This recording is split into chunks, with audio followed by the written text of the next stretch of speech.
ఓంకారజన్య శ్రీవాణీం గణేశాక్షర శోభినీం చతుర్వేదమయీ వందే వేద విజ్ఞాన వేదికా వేద విజ్ఞాన వేదికా.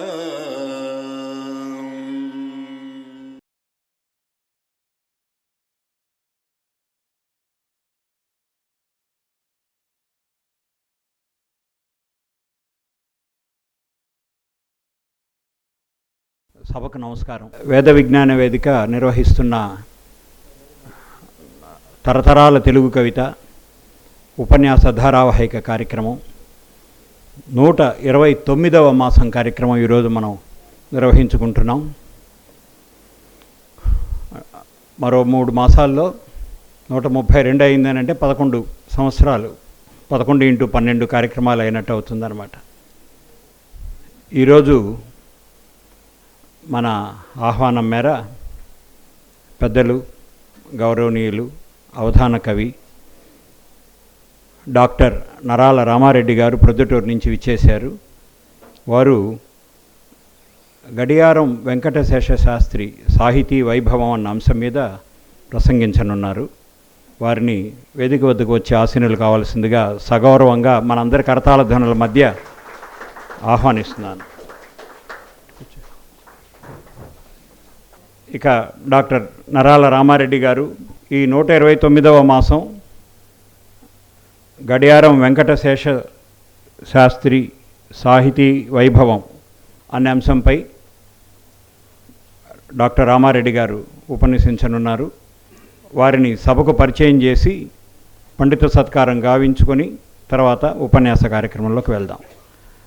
అధ్యక్షులు జేకే రెడ్డి గారు వారిని పరిచయం చేస్తారు. సభకు నమస్కారం. తెలుగు తల్లికి నమస్సుమాంజలు. ఈనాటి వక్త పరిచయం.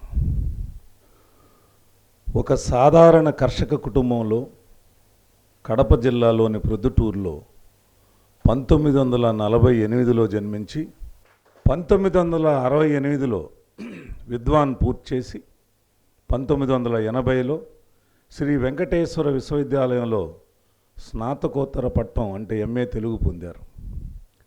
విద్యార్థి దశలో 16 ఏళ్ల ప్రాయంలోనే 1965లో మొదటి అవధానం చేశారు.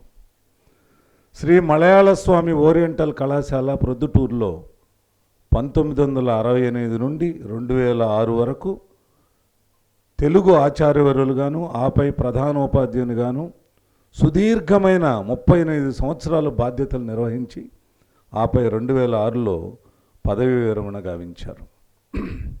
భారతదేశంలోని పలు ప్రాంతాల్లో పట్టణాల్లో సహస్రాది అవధానాలు చేశారు. 1992లోను 2008లోను అమెరికాలో జరిగినటువంటి ప్రపంచ తెలుగు మహాసభల్లోనూ అమెరికన్ తెలుగు అసోసియేషన్ ఆటా సభల్లోనూ పాల్గొని అమెరికాలోని పలు పట్టణాల్లో అవధానాలు చేశారు. 2008, 2010, 2014లో అమెరికాలోని ఆటా నాటా సంస్థలు నిర్వహించిన సభల్లో కూడా పాల్గొన్నారు. హైదరాబాద్ కళావేదిక వారి కళా సరస్వతి పురస్కారం, మద్రాస్ తెలుగు అకాడమీ వారి ఉగాది పురస్కారం, హైదరాబాద్ తెలుగు విశ్వవిద్యాలయం వారి ప్రతిభా పురస్కారం, అమెరికాలోని ఆటా సంస్థచే శిరోమణి పురస్కారం, హైదరాబాదు రసమై వారి పైడి లక్ష్మయ్య పురస్కారం, సంయుక్త ఆంధ్ర రాష్ట్ర హంస పురస్కారం, తిరుపతిలోని తెలుగు మరియు సంస్కృత అకాడమీ వారిచే ఈ మధ్యనే గిడుగు రామ్మూర్తి పంతులు భాషా పురస్కారం, ఇలా ఎన్నో పురస్కారాల గ్రహీత వారు. నంద్యాల పౌరులచే స్వర్ణ కనక సత్కారం, ఈ మధ్యనే కడపలోని ఆంధ్రప్రదేశ్ రెడ్డి జనసంఘ్ వారిచే స్వర్ణ గండపెండేర సత్కారం కూడా గ్రహించారు వారు. అంతేకాకుండా ఐ థింక్ జూన్లోనే అనుకుంటాను ప్రతిష్టాత్మకమైనటువంటి గౌరవ డాక్టరేట్ వెంకటేశ్వర విశ్వవిద్యాలయం నుంచి గ్రహించారు వారు. గాథ త్రిశతి, అవధాన కవిత, అనువాద లహరి, కర్ణభారతం వీరి రచనలు. అవధాన కంఠీరవ, అవధాన శిరోమణి, అవధాన కిశోర, అవధాన కౌస్తుభ, అవధాన కేసరి బిరుదాంకితులు. ఈనాడు మన వేద విజ్ఞాన వేదిక తరతరాల తెలుగు కవిత ధారావాహికలో 129వ ప్రసంగంగా గడియారం వెంకటశేష శాస్త్రి సాహితీ వైభవంపై ప్రసంగించబోయే వక్త అవధాన ప్రక్రియలో అర్థవంతంగాను చమత్కారాలను నింపి సమస్యాపూరణలను దత్తపదులను పూరించిన పేరెన్నికగన్న ప్రముఖ అవధాన కవే శ్రీ నరాల రామారెడ్డి గారిని సభకు పరిచయం చేస్తున్నాను. మరి పేరొందిన గొప్ప కవులు ఎంతమందో వీరి ప్రతిభ గురించి అద్భుతంగా వర్ణించారు. మచ్చుకకి ఒక 4 వినిపిస్తాను మీకు. మహాకవి డాక్టర్ పుట్టపర్తి నారాయణాచార్యుల వారి మాటల్లో, వాడు వచస్సతి హృదయ వల్లకి మీటినవాడు, పాండితీ ప్రౌఢ శతావధాన నితరాం సమపార్జిత సద్యశస్వి అన్నారు. మరి జ్ఞానపీఠ అవార్డు పురస్కార గ్రహీత సి నారాయణ రెడ్డి గారు, డాక్టర్ సి నారాయణ రెడ్డి గారి మాటల్లో, నరాల తీగల మీద వరాల కవితలను పలికించే యువ కవి కోకిల, చుళికీకృతావధాన కళ విన్నాను నీ గురించి చిన్నవాడివని, 16వ ఏట నుంచి పద్య విద్యను కైవసం చేసుకున్నవాడివని అలా చెప్పారు. మరి జంధ్యాల పాపయ్య శాస్త్రి గారి పదాల్లో, ధారణయున్నచో మధుర ధారల బింపదు, ధారయున్నచో ధారణ సున్న, ధారణయు ధారయు కల్గినచో కవిత్వ పుంసారము లేదు, ధారణయు సారము ధారయు కల్గా వాక్చమత్కారము లేదు, 4 కనగల్గును వడ్డికి 4 కనగల్గును వడ్డికి రామరెడ్డికి రామరెడ్డికి. మరొక్క కవి మధుర కవి ఉత్పల సత్యనారాయణాచారి గారి పదాల్లో, భావన చేసి ఇట్టి ప్రతిభాసముదీనుని ఇంటి పేరులో కేవలం అచ్చు తప్పు పలికించితి, అద్దినరాల కాదు అద్దినరాల కాదు వాగ్దేవి వరాలు గాని, నిరతిన్ కైసేసిన మల్లెపూల నెత్తావి సరాలుగాని, అవధాన శిరోమణి రామరెడ్డికి. అలాంటి గొప్ప అవధాన కవి మనకు ఇవాళ ఇక్కడ విచ్చేయడం మనందరికీ ముదావహం. మరి ఈనాటి పద్యం, ఈ పద్యాలే కృష్ణరాయవారం నుంచి ఒక పద్యం పాడుతాను. సంతోషంబున సంధిసేయుదురే రారాజా, సంతోషంబున సంధిసేయుదురే, వస్త్రంబుచుచో ద్రౌపదీ కాంతం జూచిన నాడు, చేసిన ప్రతిజ్ఞల్ దీర్చ భీముండు, నీ పొంతన్ నీ సహజన్ము రొమ్ము రుధిరమ్ముంద్రవు నాడేనియున్, సంతోషంబున సంధిసేయుదురే, నిశ్చింతన్ తద్గదయున్ త్వరూరు యుగమున్ సాధించునాడేనియున్, సంతోషంబున సంధిసేయుదురే, సంతోషంబున సంధిసేయుదురే. నమస్కారం.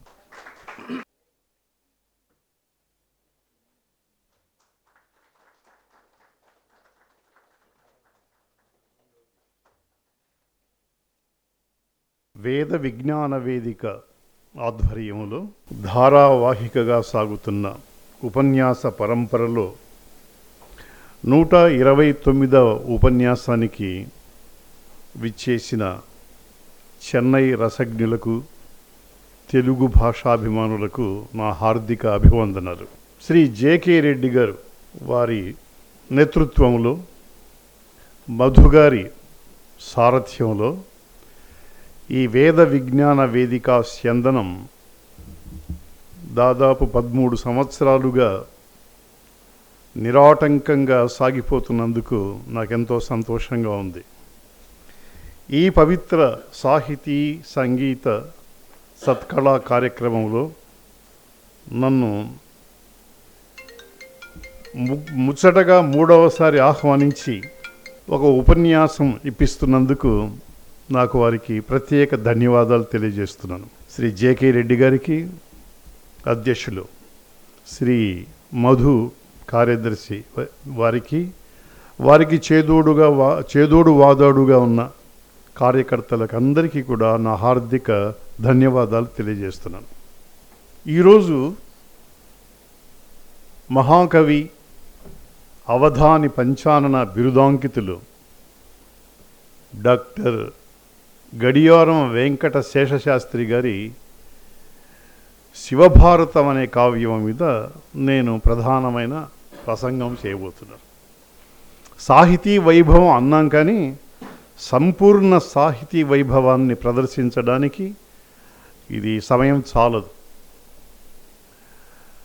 మహాకవి గడియారం వెంకట శేషశాస్త్రి గారు మా ప్రొద్దుటూరులో ఉన్నారు.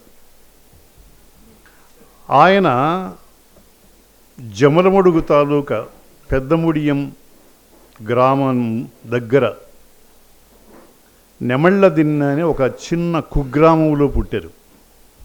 ఆయన పుట్టి ఆ కుగ్రామాన్ని సుగ్రామం చేశారు. కుగ్రామం అంటే చెడ్డ గ్రామంలో అనుకోవుతుంది, చిన్న గ్రామం అని. ఆ తర్వాత విద్యాభ్యాసం కోసం ఆయన ప్రొద్దుటూరికి వచ్చారు. రూపావతారం శేషశాస్త్రి లాంటి బంధువులు ఉండడం వల్ల ప్రొద్దుటూరులోనే ఆయన విద్యాభ్యాసం సాగింది. తర్వాత పురపాలక ఉన్నత పాఠశాలలో ఉన్నత శ్రేణి పండితులుగా కూడా ఉద్యోగం చేశారు.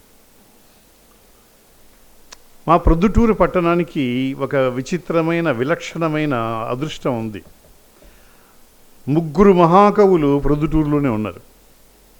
వయస్సులో పెద్దవారైనటువంటి దుర్భాక రాజశేఖర శతావధాని గారు రాణా ప్రతాప చరిత్ర, తర్వాత వయస్సులో చిన్నవారు గడియారం వెంకట శేషశాస్త్రి గారు శివభారతం, తర్వాత ఇంకా వయస్సులో చిన్నవారు వారికంటే పుట్టపర్తి నారాయణాచార్యులు శివతాండవం, ఇంకా ఎన్నో కావ్యాలు.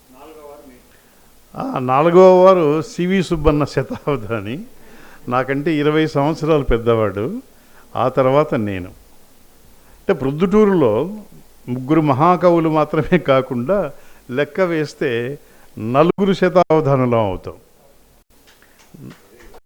రాజశేఖర శతావధాని గారు, గడియారం వెంకట శేషశాస్త్రి గారు, సివి సుబ్బన్న గారు, నరాల రామారెడ్డి, 4 శతావధానులు ఒకే ఊరి వల్లే సుప్రసిద్ధులు.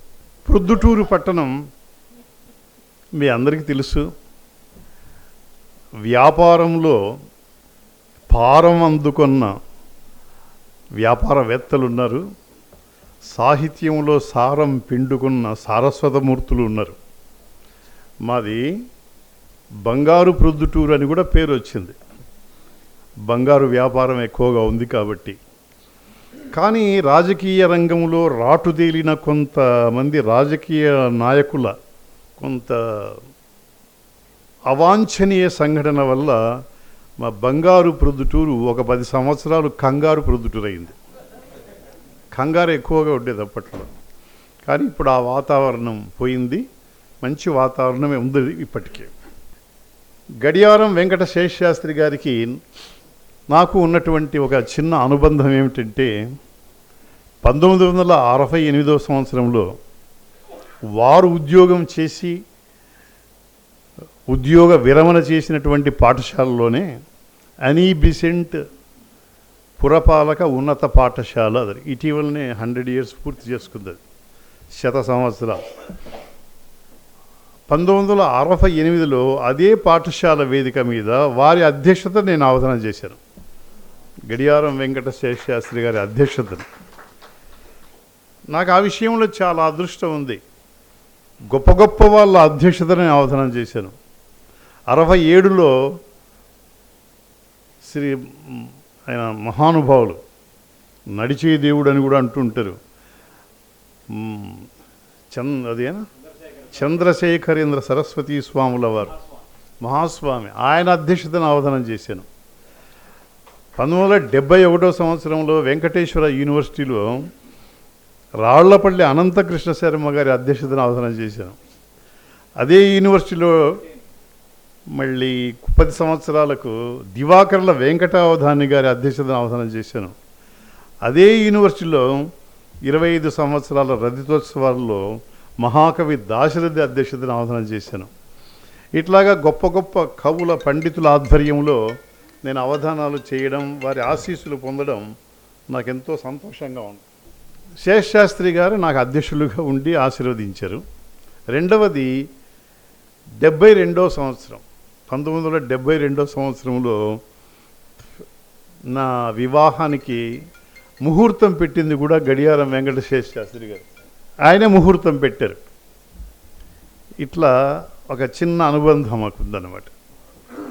సరే, ఆయన శివభారతం రచించారు, నేను ఇటీవల కర్ణభారతం రచించాను. కొంత సమయం ఆయన వెంకటేశ్వర యూనివర్సిటీ ద్వారా గౌరవ డాక్టరేట్ పొందారు 1976 ఆ ప్రాంతంలో. నేను మొన్ననే జూన్లో వెంకటేశ్వర యూనివర్సిటీ నుంచి గౌరవ డాక్టరేట్ పొందారు. కాబట్టి ఈరోజు డాక్టర్ నరాల రామారెడ్డిగా మీ ఎదుట ఉపన్యాసం ఇస్తున్నందుకు, మీ ఆశీస్సులు పొందినందుకు సంతోషంగా ఉంది. శివభారతం ఎలా ప్రారంభమైంది అని మనం కొంత ఆలోచిస్తే, గడియారం వెంకట శేషశాస్త్రి గారు ప్రొద్దుటూరుకి చెందినవాళ్ళు. ప్రొద్దుటూరు యొక్క ఘనత ఇంతకుముందే చెప్పారు. ఈ మహాకవుల వల్ల పుట్టపర్తి నారాయణాచార్యులు, దుర్భాక రాజశేఖర శతావధాని, గడియారం వెంకట శేషశాస్త్రి గారు, ఈ ముగ్గురు మహాకవులు ప్రొద్దుటూరు కవిత్రయం. వీరి వల్ల సివి సుబ్బన్న వంటి గొప్ప శతావధాని, ఆ తర్వాత నేను, ఇలాగ కవుల వల్ల ప్రొద్దుటూరు కవులకు పుట్టినిల్లు, కళలకు మెట్టినిల్లు అనే ప్రఖ్యాతి సంపాదించుకుంది. వ్యాపారము, సాహిత్యము, ఇలాగ అన్నింటిలో కూడా. అందుకే ఒకసారి నేను అన్నాను, ఇది ప్రొద్దుటూరుపురం, కళా విలాసవతికి కాపురం, కమనీయ సంస్కృతికి గోపురం, కవిత మదవతికి మణినూపురం. ఇది ప్రొద్దుటూరుపురం, కళా విలాసవతికి కాపురం. ఇచట రివ్వుమని ఎగిసినవి పినాకిని ధుని పయఃపతంగాలు. మాకు పెన్నా అని అప్పుడప్పుడు ప్రవహిస్తుంది, ఒకసారి ఎండిపోతుంది అనుకోండి. ఇచట రివ్వుమని ఎగిసినవి పినాకిని ధుని పయఃపతంగాలు, ఇచట రింగుమని ఎగిరినవి కవిత వనిత వయఃకురంగాలు. ఇది ప్రొద్దుటూరుపురం, కళా విలాసవతికి కాపురం అని. ఇలా ఒక గేమ్ చెప్పాను ప్రొద్దుటూరు గురించి. ఇలాంటి ప్రొద్దుటూరులో ఆయన ఒక పాఠశాలలో ఉన్నత శ్రేణికి చెందిన పండితుడుగా ఉద్యోగం చేశారు. అప్పుడు ఆయన వయసులో పెద్దవాడు కాబట్టి ఆయన పెద్ద స్వామి అనేవాళ్ళు, నారాయణాచార్యులు చిన్నవాడు కాబట్టి చిన్నస్వామి అనేవాళ్ళు. అయితే దుర్భాక రాజశేఖర శతావధాని గారు ఆ స్కూల్లో ఉద్యోగం చేయలేదు, ఏ ఉద్యోగం చేయలేదు. ఆయన కొంత ఆర్థికంగా ధనవంతుడు. సరే, ఈయన గడియారం వెంకట శేషశాస్త్రి గారు మొదట ఆయన సాహితీ జీవితం ప్రారంభించింది అవధానాలతోనే. దుర్భాక రాజశేఖర శతావధాని గారి సాహచర్యంలో అవధాన ప్రక్రియలో ఉండే మెలకువలు తెలుసుకొని వారితో పాటు జంట కవులుగా అవధానం చేశారు. రాజశేఖర వెంకటశేష కవులు అనే పేరుతో ఆంధ్రదేశంలో అంతా అవధానాలు చేశారు. ఎక్కువగా రాయలసీమ ప్రాంతంలో సంచారం చేశారు, ఆంధ్ర ప్రాంతం తక్కువ అనుకుంటారు. ఇట్లా జంట కవులుగా, జంట అవధానులుగా తిరుపతి వెంకట కవులు, కొప్పరపు సోదర కవులు, వెంకట రామకృష్ణ కవుల్లాగా రాజశేఖర వెంకటశేష కవులు అనే పేరుతో అవధానాలు చేశారు. అట్లా వాళ్ళకు కుదిరింది. కొంతమందికి జంట కవులు కుదరదట. ఓసారి దీపాల పిచ్చయ్య శాస్త్రి గారు, గుర్రం జాషువా గారు ఇద్దరు మంచి స్నేహితులు, మంచి కవులు కూడా. అరే మన ఇద్దరం జంట కవులుగా ఉంటే బాగుంటుంది అనుకున్నారు. కానీ ఆలోచించి జాషువా గారు, వద్దు స్వామి నీతో ఎట్లా చూసినా నాకే ప్రమాదంగా ఉంది అన్నాడు. ఎలా అని, దీపాల పిచ్చయ్య శాస్త్రి, గుర్రం జాషువా. ఇప్పుడు పిచ్చయ్య శాస్త్రి జాషువా అన్నప్పుడు పిచ్చి జాషువా కవులు అందామా, ఇబ్బంది. అప్పుడు జాషువా పిచ్చోడు అవుతాడు. పోనీ జాషువా పిచ్చి కవులు అందామన్నా జాషువా పిచ్చి అవుతుంది. ఎటు తిరిగి నాకే ఆ ప్రమాదం కాబట్టి మనకు కుదరదు దండం అన్నాడు, మనం కావ్యాలు రాసుకుందామని అని చమత్కారంగా చెబుతూ ఉంటారు. కానీ దుర్భాగ రాజశేఖర శతావధాని గారికి, గడియారం వెంకట శాస్త్రి గారికి బాగా చక్కగా కుదిరింది. ఇది వారి సాహితీ జీవిత ప్రస్థానం. అవధానాలతోనే చాలా చక్కగా అవధానాలు చేశారు. అద్భుతమైన ఆశు కవితా ప్రదర్శన చేశారు. ఇద్దరూ కలిసి అవధానసారం అనే పుస్తకాన్ని కూడా ప్రచురించారు. తరువాత అవధానాలు అయితే ఇద్దరం కలిసి చేశాం, కానీ కావ్యాలు మాత్రం మనం విడివిడిగా రాసుకుందామని విడిపోయినారు. ఆయన చాలా కావ్యాలు రాశారు. రాణా ప్రతాప చరిత్ర అని మొదలుకొని ఎన్నో కావ్యాలు రాశారు. శేషశాస్త్రి గారు కూడా చాలా కావ్యాలు రాశారు. ఆయన లిస్ట్ చాలా ఉంది.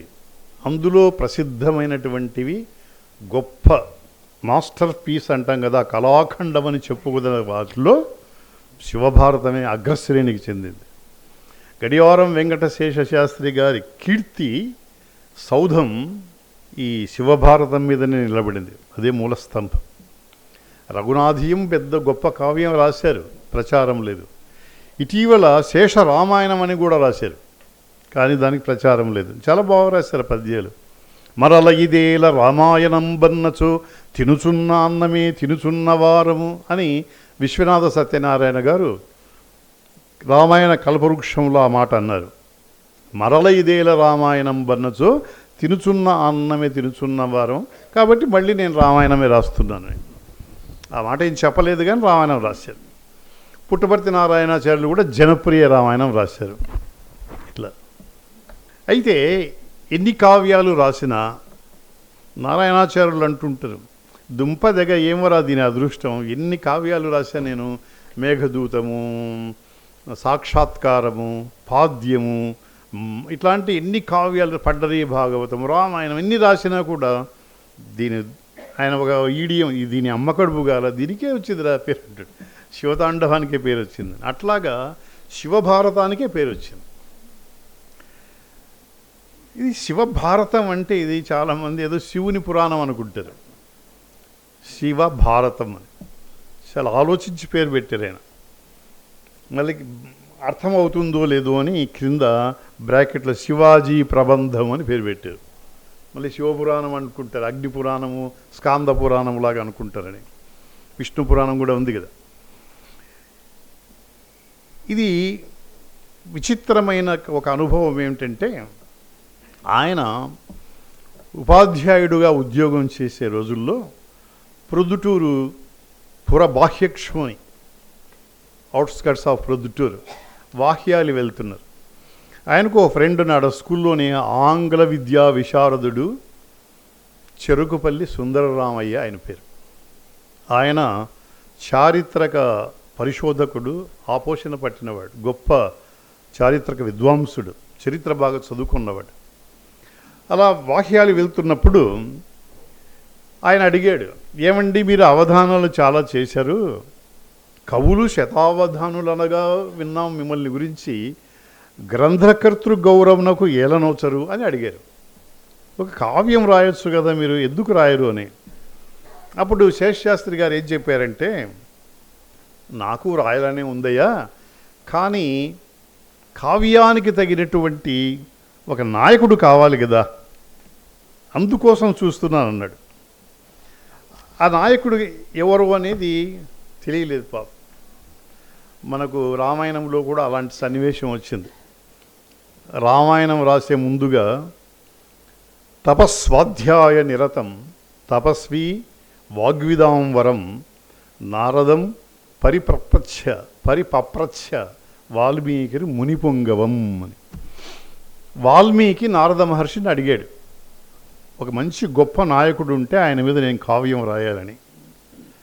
అప్పుడు ఆ నారదుడు కళ్యాణ గుణాభిరాముడైన శ్రీరాముని కళ్యాణ గుణాలు చెప్పాడు.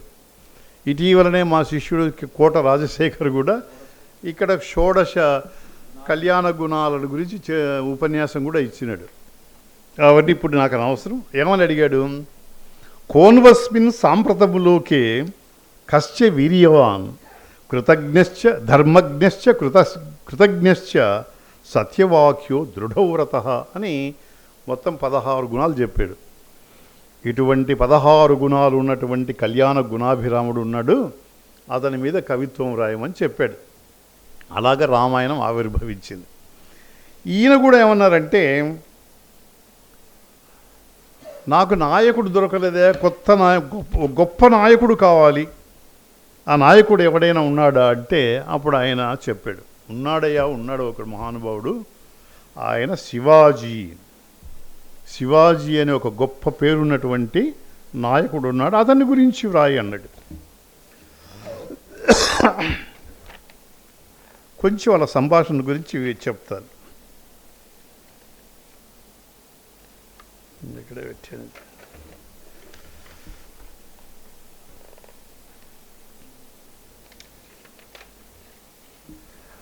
అవంతా అవసరం లేదు. మీరు ఉచితమౌ కథ కోరుదిరేను ఉదాత్తవర్తనుడుకు శ్రీ శివాజీ చరితమ్మును గాయకొని ఆయన గురించి కావ్యం రాయండి, బాగుంటుంది. నారదుడు చెప్పినట్లుగానే ఆయన చెప్పాడు. ఎవరు? చెరుకుపల్లి సుందరరామయ్య. ధీరాగ్రేసరమూర్తి హైందవ ధరిత్రీ భాగ్య సత్యాపన ప్రారంభుండు దయాగుణాంబుది మహారాష్ట్ర అన్వయ ఉత్తంసుడవు వీరక్షత్రియమౌలి భవ్య భరతోర్వి ధర్మ రక్షార్పిత శ్రీరమ్యుండు భవాని భక్తుడు శివాజీరాజు సామాన్యుడే అన్నాడు. ఆయన గురించి ఒక శార్దూలములో వృత్తం కూడా చాలా జాగ్రత్తగా అనుకున్నాడు. శివాజీ ఒక శార్దూలము లాంటి వాడు, శత్రువుల మీద శార్దూలంలాగా విజృంభిస్తాడు. కాబట్టి ఆ నడకలో కూడా ఒక పులి విజృంభించినట్లుగా ఉంటుంది. ధీరాగ్రేసరమూర్తి హైందవ ధరిత్రీ భాగ్య సత్యాపన ప్రారంభుండు అని ఒక మంచి సమాసాల్లో ఆయన గుణగణాలను వివరించాడు. అతని చరితము హైందవ జాతి పరాయణము భావి జగత అభ్యుదయ స్ఫీతము ధర్మోపేతము నీతిపథము సుగమ యుక్తి నిగమ సూక్తి నిభమై వెలయున్. కాబట్టి ఇలాంటి గొప్ప వ్యక్తి ఉన్నాడు, ఆయన గురించి నువ్వు కావ్యం రాస్తే చాలా అద్భుతంగా ఉంటుంది అని ఇలా అన్నాడు. వ్రాయుడు తచ్చరిత్ర రసబంధుర బంధము కాగా భరతాంనాయము దీటుగా అన్నాడు. పంచమ వేదమైనటువంటి భారతంతో సమానంగా ఉండాలి ఆ కావ్యం నువ్వు రాస్తే. నిజంగానే అలాగే రాశాడు. ఈయనకు తిక్కన అభిమాన కవి. ఆయన ప్రారంభంలో కూడా సుఖవిస్తుతి చేసేటప్పుడు కాళిదాసాది నన్నయాది కవులందరినీ ఒక తేటగీతలో వర్ణించి నన్నయ్యను ప్రత్యేకంగా ఒక చంపకమాలలో చెప్పాడు. అంటే దానికి ఆయనకు తిక్కన అంటే అంత అభిమానం. కాబట్టి తిక్కన గారిని అనుసరించి ఆయన శైలిని సంతరించుకొని ఆయనలో ఉన్నటువంటి కవితా గుణాలు రసానుగుణమైన రమ్యశైలి పాత్రోచిత భాషణం ఇవన్నీ ఉన్నాయి గుణాలు.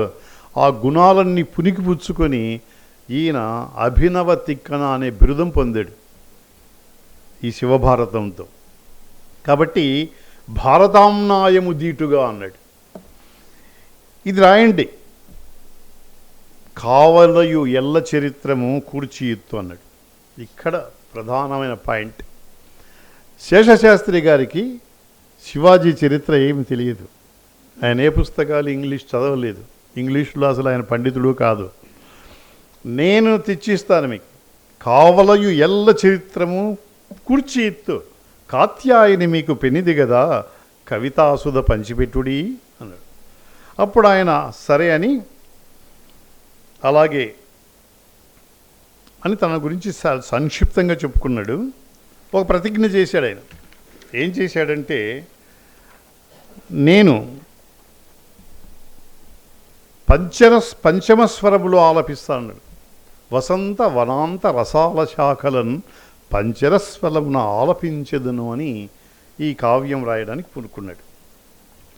ఇది 8 ఆశ్వాసాల ప్రబంధం, మహాకావ్యం. కథ చాలా చెప్పాలంటే కష్టం. ఏకసూత్రత, వస్తువైక్యం అంటాం మనం, యూనిటీ ఆఫ్ ప్లాట్ అని ఇంగ్లీష్లో కూడా అంటుంటారు. అంటే కథ సాఫీగా సాగిపోవడం. మనం రామాయణము ఇలాంటి కావ్యాలు ఉన్నాయి కదా, కథను బాగా చెప్పుకోవచ్చు. అనగనగా ఒక రాజు, ఆయనకు 3 రాణులు ఉన్నారు. వారికి రామలక్ష్మణ భరత శత్రుఘ్నులు పుట్టారు. కైకేయిల వరాలు అడిగింది, వనవాసము, తర్వాత పట్టాభిషేకం, ఇట్లాగ వరుసగా చెప్పుకుంటూ పోవచ్చు రావణాసుని సంహారం వరకు. కానీ శివభారతంలో కథ అలా చెప్పుకోవడానికి సాధ్యం కాదు. ఎందుకంటే ఈ మొత్తం చరిత్ర అంతా కూడా మధ్య మధ్యలో యుద్ధాలు, రాయబారాలు, హత్యలు, చాలా భయంకరంగా ఉంటుంది పరిస్థితులు. వాటినన్నిటినీ ఏకసూత్రతగా రాయడం అనేది చాలా కష్టం. అందుకే శుష్కమైనటువంటి ఈ సబ్జెక్టు మీద ఒక కావ్యం రాయాలనేది చాలా కష్టమైన విషయం. అందుకే రాళ్లపల్లి అనంతకృష్ణ శర్మ అంతటి గొప్ప విమర్శకుడు కూడా ఈ కావ్యాన్ని చదివిన తర్వాత, ఆయన పరిచయమే లేదు అప్పటికి ఆయనకు, ఈ కావ్యాన్ని చదివిన తర్వాత ఆయన ఒక మాట అన్నారు, మనకు మహాకావ్యాలు రచించే కాలం గడిచిపోయింది, ఇప్పుడు లేదు అన్నాను నేను ఒకనాడు. ఆ పొరపాటుకు ప్రాయశ్చిత్తంగా ఇప్పుడు నేను శివభారతానికి అభిప్రాయం రాస్తున్నాను అన్నాడు. అంటే రామాయణము, భారతము, భాగవతం వంటి మహాకావ్యాలు అప్పుడు ఉన్నాయి కదా, ప్రబంధ కావ్యాలు కూడా. ఆ కావ్యాలు రాసే యుగం దాటిపోయింది, ఇప్పుడు మహాకావ్యాలు రచించే కాలం కాదు, అటువంటి మహానుభావులు ఎవరూ లేనట్లుగా రాశాడు ఆయన అభిప్రాయం. కానీ నేను ఆ అభిప్రాయాన్ని ఇప్పుడు ఉపసంహరించుకుంటున్నాను, శివభారతానికి నేను మంచి అభిప్రాయం రాస్తున్నాను. కేవలం ఆయన ఒకడే కాదు, విశ్వనాథ సత్యనారాయణ గారు, చిలుకూరి నారాయణరావు గారు, ఇంకా ఇలాంటి గొప్ప గొప్ప కవులంతా కూడా శివభారతాన్ని అద్భుతంగా ప్రశంసించినారు, ఇంత గొప్ప కావ్యమని. ఇందులో అన్ని ఘట్టాలను గురించి చెప్పడం సాధ్యం కాదు, కానీ మనం ప్రధానంగా ఇందులో అలంకార వైచిత్ర్యం ఏమిటి, సందర్భ ఉచితమైనటువంటి వ్యాఖ్యానం ఏమిటి, నాటకీయత ఏమిటి అని విభాగాలుగా చర్చించుకుంటూ పోవాలంటే మనకు సమయం చాలదు. ప్రధానంగా కొన్ని ఘట్టాల్లో ఈ శేషశాస్త్రి గారి రచనా నైపుణ్యం ఎలాంటిది, పాత్ర పోషణ ఎలాంటిది, నాటకీయత ఎలా ఉంటుంది, నుడికారం ఎలా ఉంటుంది అని ఈ పాయింట్స్ మీద కొన్ని ఘట్టాలు మనం తెలుసుకోవచ్చు. మీరు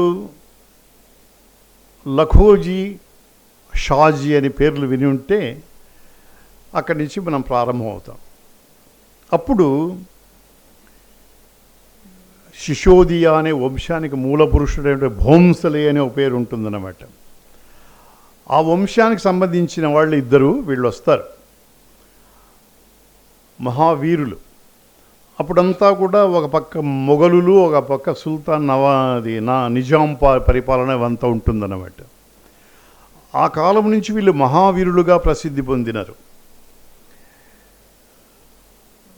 2 మామ అల్లుళ్ళు. ఒక ఆయనేమో లుఖజీ అంటారు, లఖోజీ అని కూడా అంటారు ఆయన ఒక సందర్భాన్ని బట్టి. మనం జనరల్గా లఖోజీ అనుకుందాం, లుఖజీ అనుకుందాం. ఆయన అల్లుడే షాజీ. ఆ లుఖజీ కూతురే జిజియాబాయి, మనం ఇప్పుడు ప్రసిద్ధంగా చెప్పుకుంటే శివాజీ గారి తల్లి. ఈ 2 మహావీరులు గొప్ప ప్రతాపం చూపించి, పరాక్రమం చూపించి వాళ్ళు గొప్ప స్థాయిని అందుకుంటారు. కానీ ఒక సందర్భములో ఈ మొఘలుల పక్క లఖోజీ, నిజాము నవాబు పక్క ఈయన షాజీ నిలబడి ఇద్దరికి వైరుధ్యాలు వస్తాయి, మనస్తత్వ విభేదాలు వస్తాయి. మామ చెప్పిన మాట వినడు. మామ చెప్పిన మాట వినకపోవడం వల్ల చాలా కోపం వస్తుంది ఆయనకు. నేను చెప్పిన మాట వినడా అన్నట్లు చాలా కోపం వస్తుంది. ఇద్దరికీ బ్రహ్మాండమైనటువంటి చర్చ జరుగుతుంది. మామదిని అన్యాయమని ఖండిస్తాడు షాజీ. ఇక్కడ ఉంటే లాభం లేదని చెప్పి అహ్మద్ రాజ్యాన్ని వదిలిపెట్టి గర్భవతి అయినటువంటి భార్యతో కూడా ప్రయాణం సాగిస్తుంటాడు. ఈ విషయం తెలుసుకొని ఆయన దండెత్తి వస్తాడు. అల్లుణ్ణి హతమార్చడానికి సిద్ధమయ్యాడు. భయంకరమైనటువంటి సన్నివేశం అది. ఆయన దారిలో ఈ సైన్యమంతా వస్తున్నది అని చెప్పి ఒక వార్త ఒకరు వచ్చి చెబుతారు. భయంకరమైనటువంటి సైన్యం వస్తున్నది, జాగ్రత్త అని. అప్పుడు ఆయన భార్యతో మాట్లాడి నేను వెళ్ళిపోతాను అని చెప్పి ఒక శ్రీనివాసరావు అని ఒక స్నేహితుని ఇంటి దగ్గర వాళ్ళని వదిలిపెట్టేసి వెళ్ళిపోతాడు. అప్పుడు వస్తాడు ఈ లుకజీ, చాలా ఆవేశంతో, ఆగ్రహంతో, పట్టరాని ఉద్రేకంతో వస్తాడు. అప్పుడు ఆయన రచన చూడండి, ఏమంటాడా లఖజీ, తప్పికొనన్గదే పరివు తప్పిన శూరుడు, తప్పికొనన్గదే తప్పించుకొని పోయాడు గదట, తప్పికొనన్గదే పరువు తప్పిన శూరుడు, మీసమున్నచో ఈ పని చేయనేలా, ఎదురొక్కి నిదంబడి పోరరాదే, ఈ అప్ప హరిప్రకాండము లయంబునరించి స్వదేశలక్ష్మికిన్ గొప్ప కిరీటముంచునట. వెటకారం. మీసం ఉంటే నిలబడి పోరాటం చేయవచ్చు కదా, ఎదురెక్కి నిలంబడి పోరరాదే, ఈ అప్ప అనడం కొంచెం వెటకారం. ఈ అప్ప హరిప్రకాండము లయంబునరించి స్వదేశలక్ష్మికి గొప్ప కిరీటం ఉంచునట్ట, కోటలు మా దాటెడు మాటలేటివో అని విజృంభిస్తాడనమాట. చాలా తీవ్రంగా ఆగ్రహావేశలతో మాట్లాడతాడు. నా పెను పొంది నాదు కరుణన్గుని అల్లుడవై ఘనుండవై రేపును మాపు నన్ను అనుసరింపుచు నేటికి కోరవచ్చి నన్ను ఆపుచు బుద్ధి చెప్పగలవా తులువా, నిన్ను చేరదీస్తే నాకే బుద్ధి చెప్పాలనుకుంటున్నావా తులువా, పాపపు పాపజాతులకు పాలిడి పెంచిన ముప్పుదప్పునే. పాపపు పాపజాతులండి, పాములకు పాలు పోసి పెంచితే ముప్పు కాక మరేమొస్తుంది అని జిజియాబాయి వింటూ ఉండగా ఇంత కర్కశమైన కఠోరమైన మాట్లాడుతుండ అల్లుని గురించి. భార్య అయినటువంటి జిజియాబాయికి ఎలా ఉంటుందో మీరు ఆలోచించండి. నా ఉపకారమెల్లదిని నాకే దురంతములెన్నుచున్ విషప్రాయుడవైన నిన్ను తరిమి పట్టక ఆయువు ముట్టకుండా రాదు. నా ఉప్పుకారం తిన్నావు, నాకే ఎదురు తిరుగుతావా, నా దురంతాలని నా మీదనే చేస్తావా, నిన్ను వదిలిపెట్టకూడదు.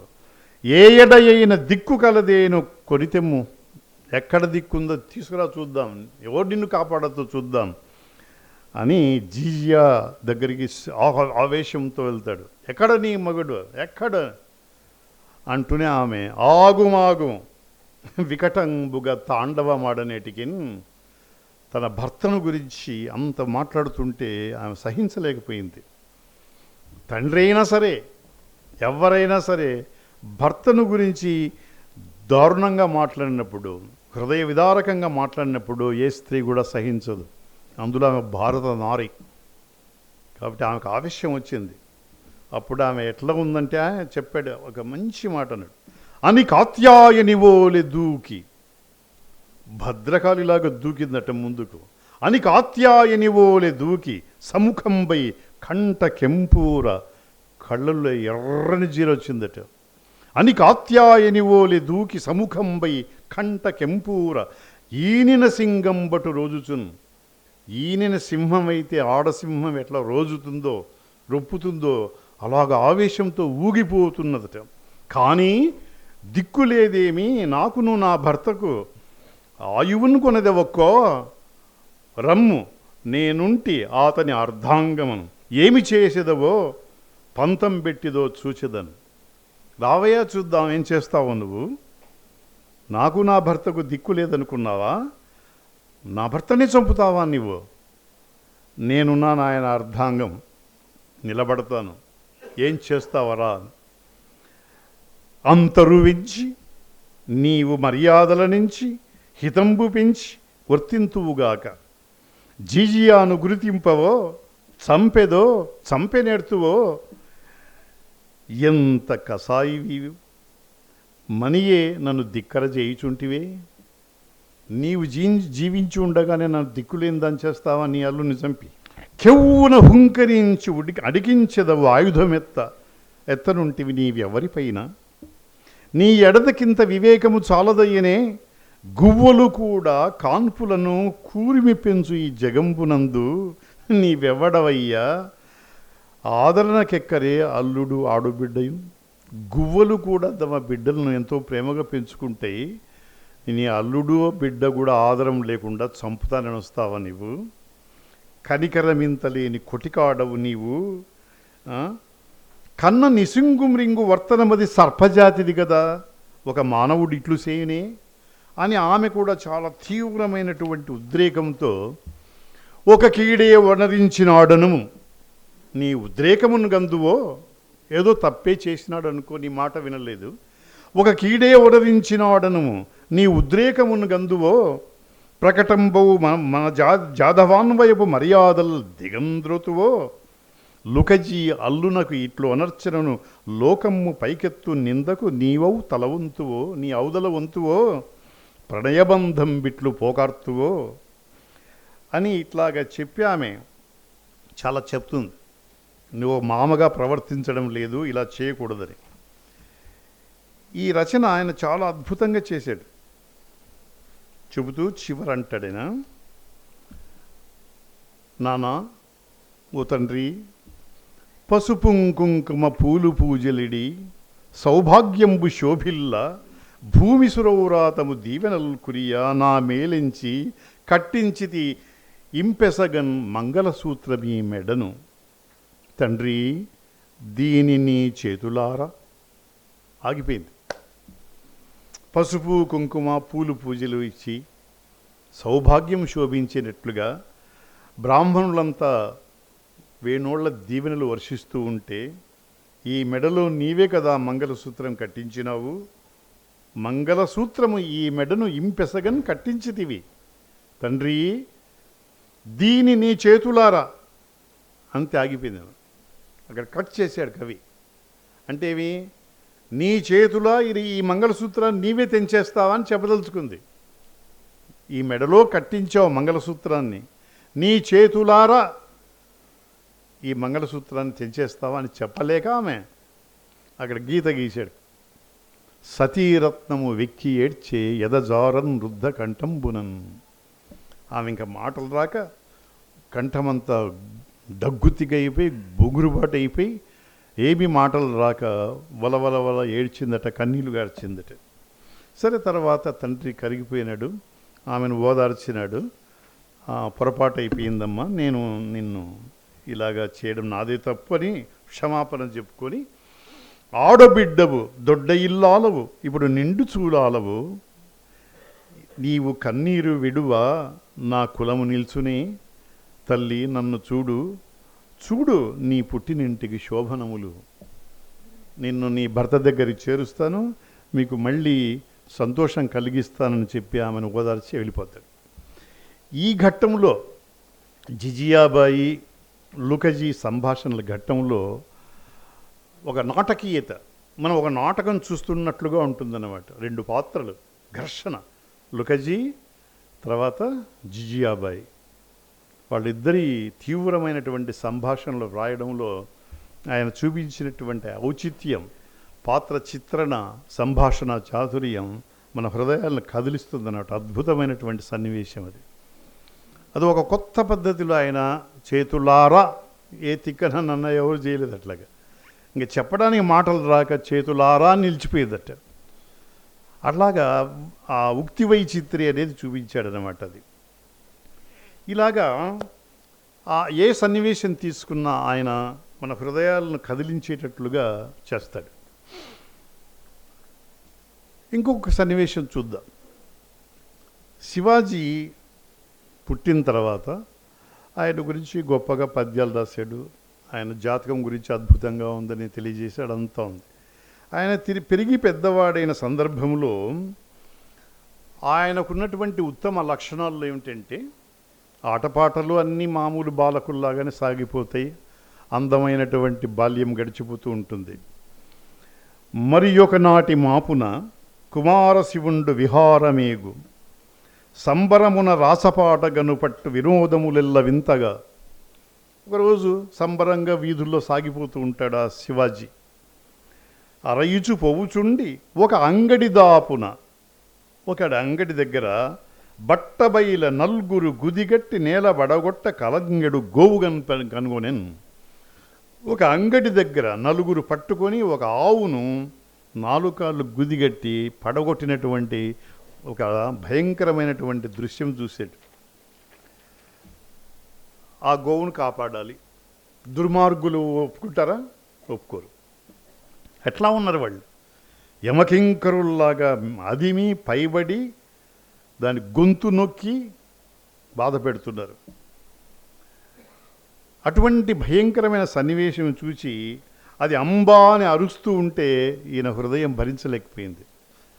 ఆ గోమాతను కాపాడాలనుకున్నాడు. ఒక పక్క లేగదూడ ఉన్నది, అది కూడా అరుస్తున్నది.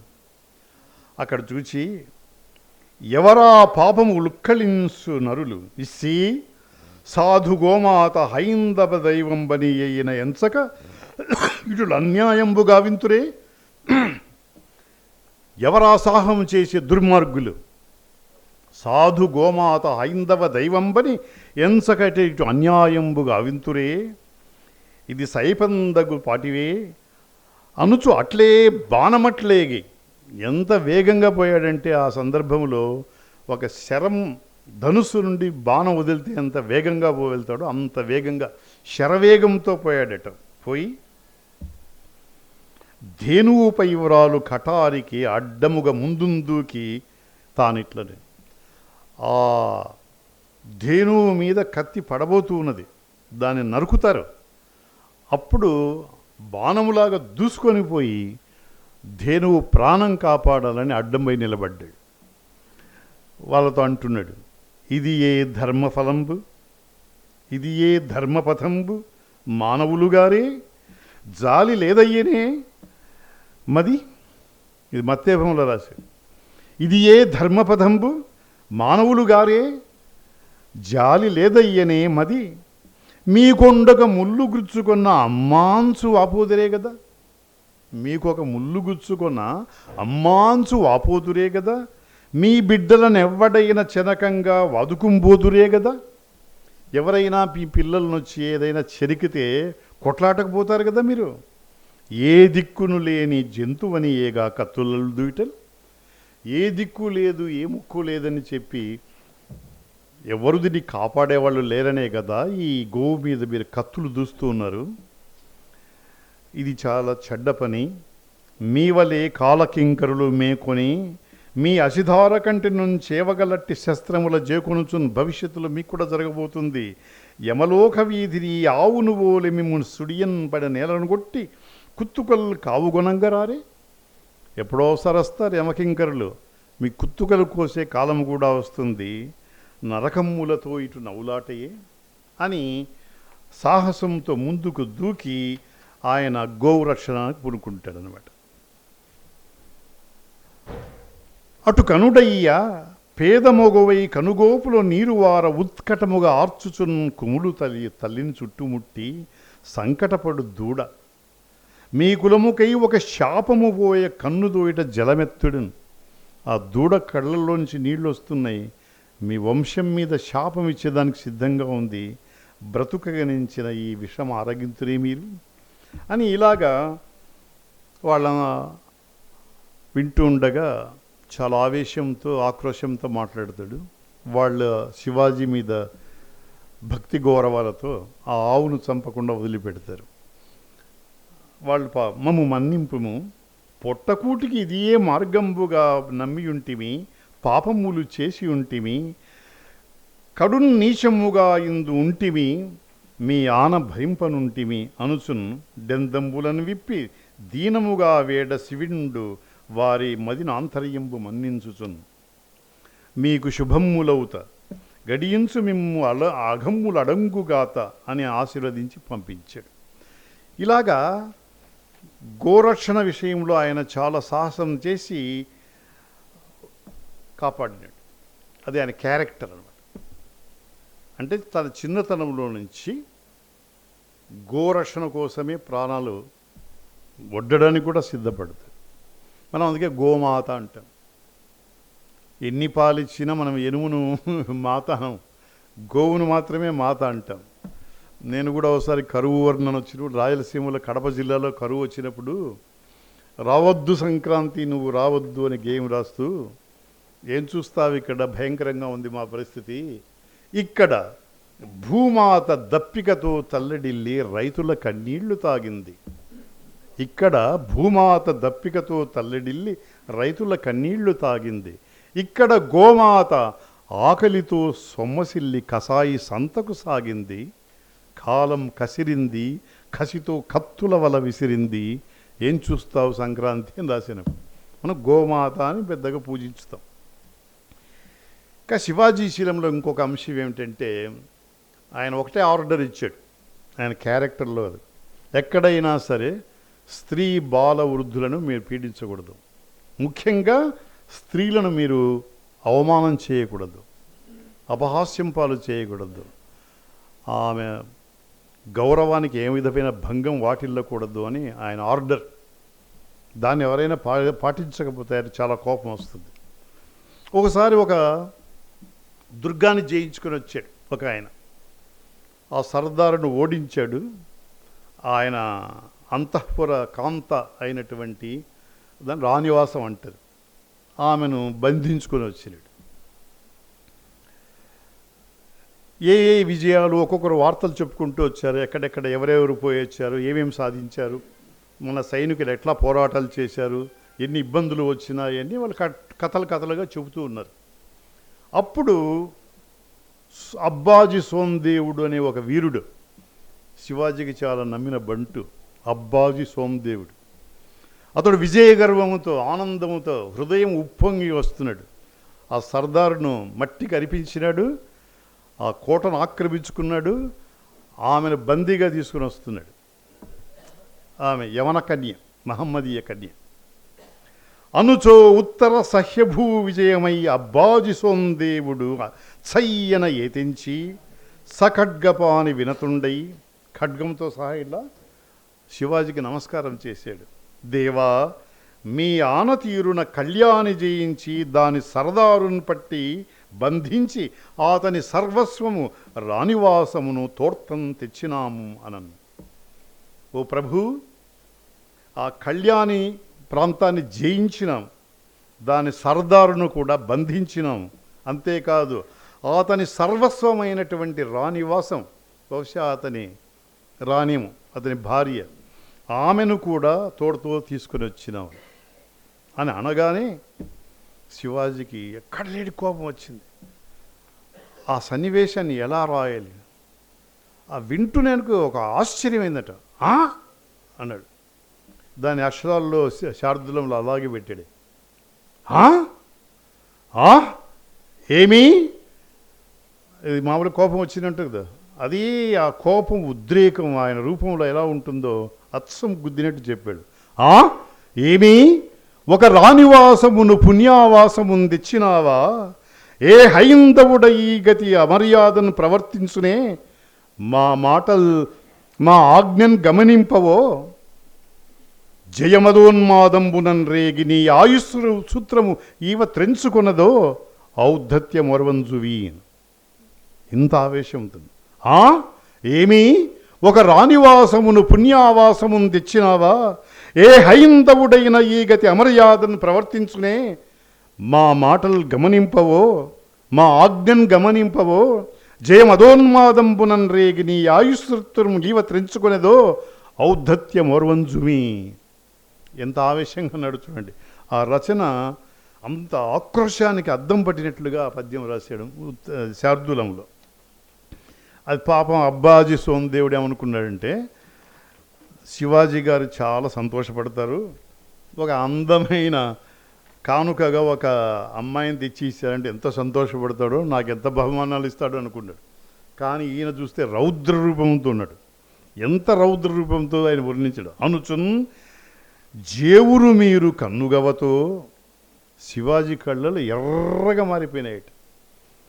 ఎవరికైనా కోపం వస్తే కళ్ళు ఎర్రగా అవుతాయి కదా.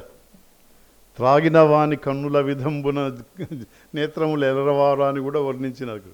త్రాగిన వాడి కళ్ళు కూడా ఎర్రగా అవుతాయట. నేను కూడా కళ్ళు ఎర్రగా అవుతాయని ఒకసారి దత్తపదిలో చెప్పాను, మీరు ఇంతకుముందు వినిపించినానేమో. రంభా రమ్యకృష్ణ రాశి మీన అన్నప్పుడు ఆమె మీనాక్షి కాదు, రక్తాక్షి నేడు. ఆ ద్రౌపది ఇప్పుడు మీనాక్షి కాదు, చేపల వంటి కళ్ళు కాదు, రక్తాక్షి. ఆమె కళ్ళల్లో రక్తం పొంగుతూ ఉంది, ఆవేశంతో, ఆక్రోశంతో, కోపంతో. నా భర్తలు చేతగాని వాళ్ళయ్యారని. అది ఆ కళ్ళు ఎర్రబడ్డాయట. అనుచున్ జేవురు మీరు కన్నుగవతో, ఆస్పందితోష్టంబుతో, పెదవులు వణుకుతున్నాయట కోపంతో. ఘనహుంకారముతో, నటద్భృకుటితో, ఆ భృకుటి కూడా ముడిపడింది. గర్జిల్లు ఆ భోన్సలేసిన చూడ పొయ్యిలోడన్ కొలువంతా భయపడిపోయిందట. ఎంత ఆవేశం, ఎంత ఆక్రందన, ఆయనకు ఎంత బాధ కలిగింది. అప్పుడు శివాజీ తన ఆక్రోశాన్ని, ఆవేశాన్ని అణుచుకొని ఈసున్ కుత్తుకను మృంగి బోరన అవ్వారల బంధముడిచి కొనితేరని పంచ సోమదేవుడు.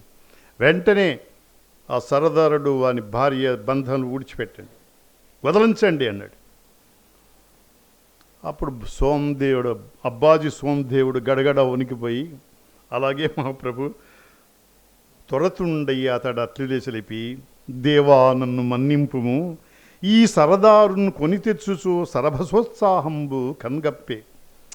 ఆ ఉత్సాహంలో, ఆ విజయ గర్వంలో నేను నా కన్ను కప్పింది. మీరు చెప్పినటువంటి మాట మర్చిపోయాను.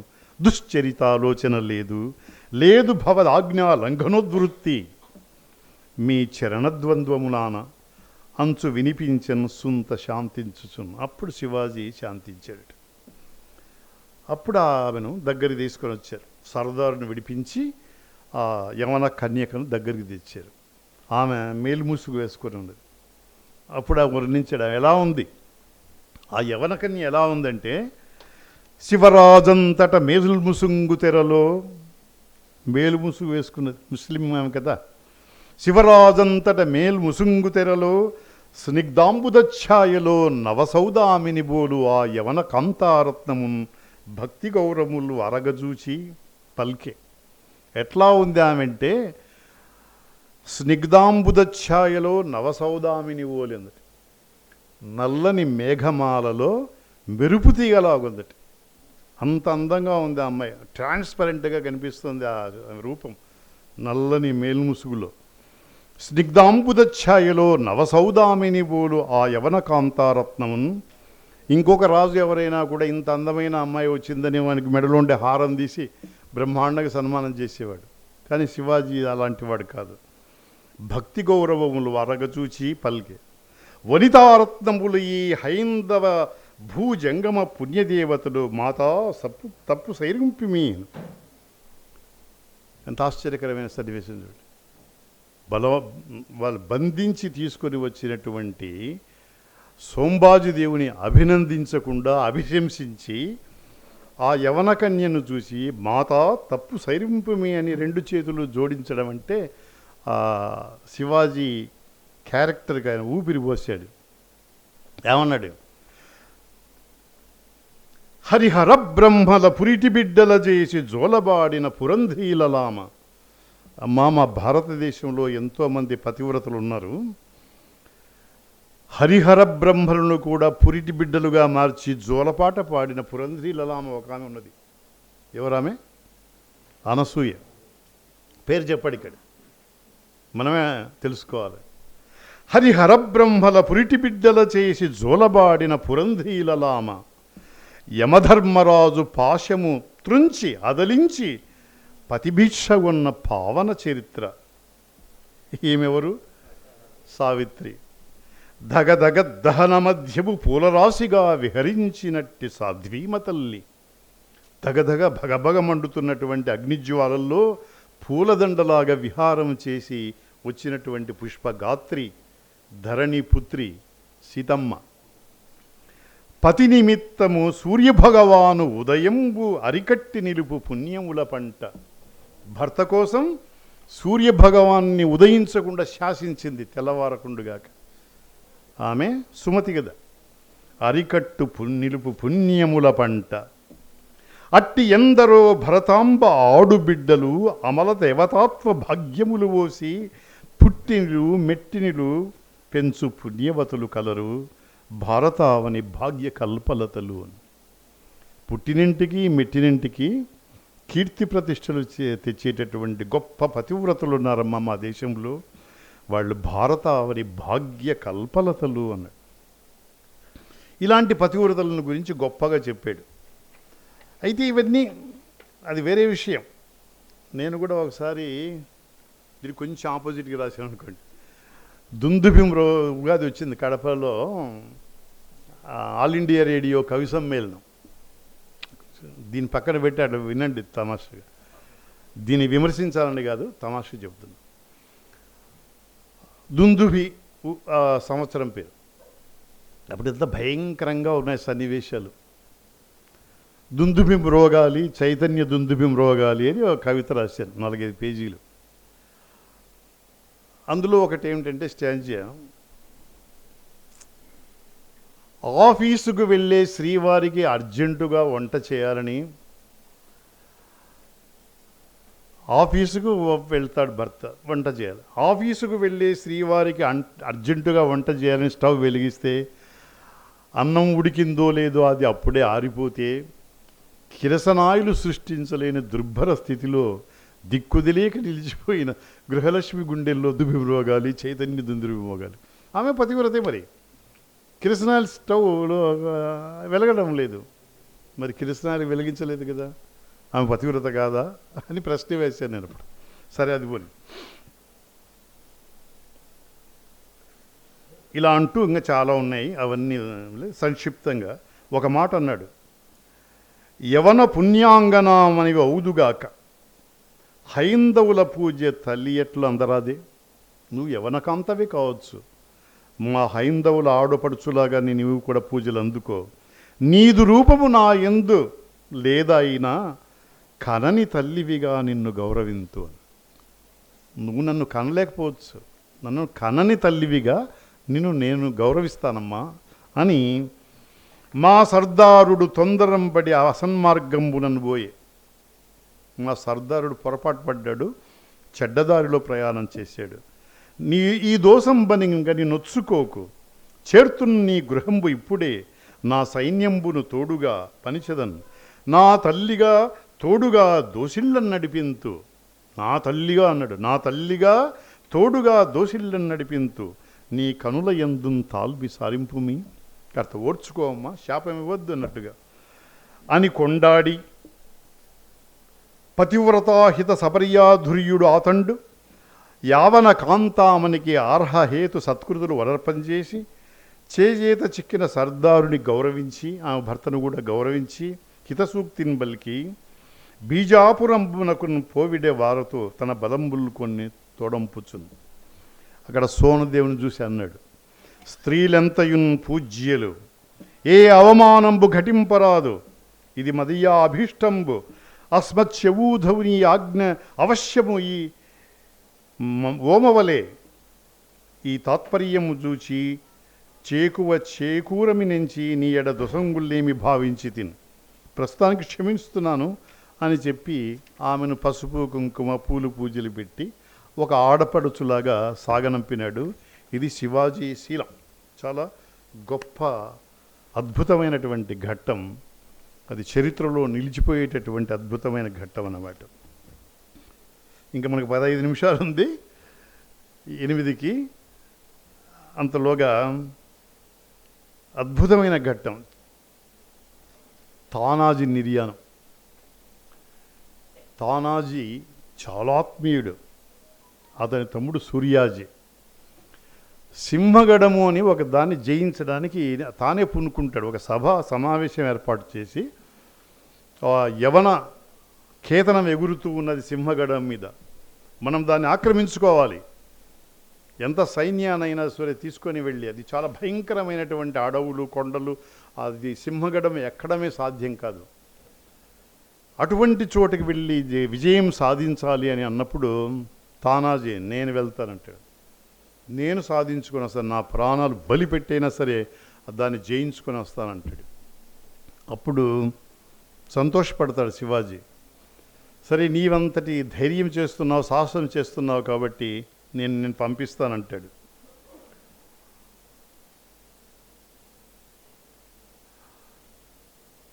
ఒక ఉడుమును పైకి వేసిన మీ కథ తెలుసు అనుకుంటాను. ఆ కోటకు ఉడుము వేయడం, అది మొదట వ్యతిరేకించి తిరిగి వస్తే మళ్ళీ దాన్ని భయపెట్టి పై పంపిస్తే ఆ పగ్గం పట్టుకొని పైకి ఎక్కి విజయం సాధిస్తాడు. ఎవరు? తానాజీ. అది గొప్ప సాహసంతో ఎవరు సాధించలేనటువంటిది సాధించుకొని వచ్చాడు.